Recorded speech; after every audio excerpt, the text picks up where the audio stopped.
music. Miranda Lambert and Over You, her latest, the video for that, by the way, my understanding, she had a necklace. I didn't see it, but it must have been something special, some kind of one-of-a-kind designer antique necklace thing, whatnot. Like Karen small Linder pearls in it. designs. Looks like it had small pearls. She auctioned that off on eBay last week, raised money for the American Cancer Society. Raised about $600, I think, somewhere in that ballpark. Good for Miranda. So Miranda's still out. Meanwhile, her husband's hiring women. He's taking voice rejects on the road with him. How about that, man? I got a feeling they're going to be a shooting in that family, don't you think? Well, you know, she's intimately involved in all of this. She's one of the co-coaches Miranda on Blake's team. I got you. For The Voice. So I think but she's right there. He has taken this Gwen Sebastian. Yeah, so Monday night they sent her home. She was the one that was voted off. Yes. But Blake apparently liked her enough. He thought she had enough of a voice that he offered her a job. It was really incredible. You should know we don't have to live this way.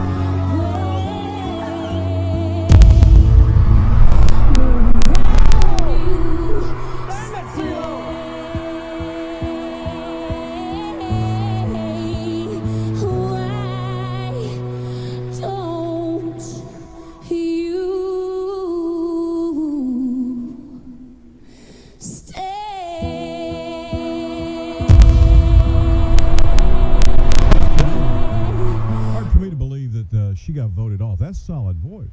Very good.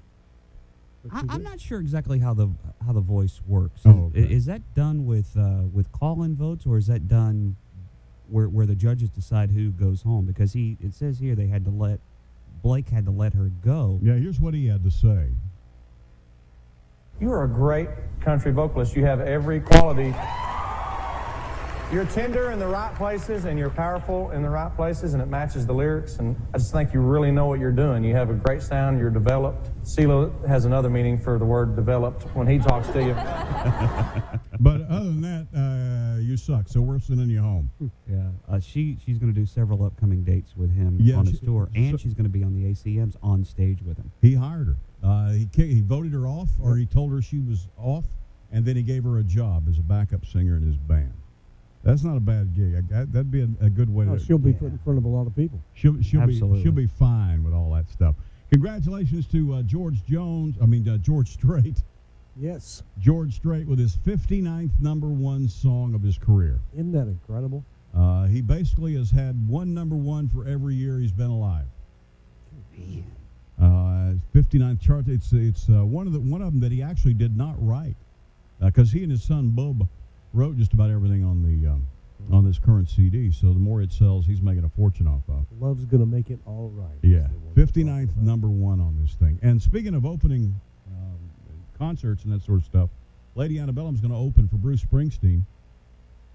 Lady Antebellum is going to open for Bruce Springsteen on July 14th. Sold-out show at Hyde Park, part of this year's Hard Rock Calling Festival in London. They said it's Springsteen. There's no entertainer we look up to more than Springsteen, what Charles Kelly said. It's going to be like a little kid at Christmas watching the show. The biggest honor for us to be invited to play the festival. The entire lineup is awesome. So it's kind of cool that these kids. So is that one you're going to try to get to in London? Hyde Park. I've never been to Hyde Park. Paul Simon's going to be there. And I've met him.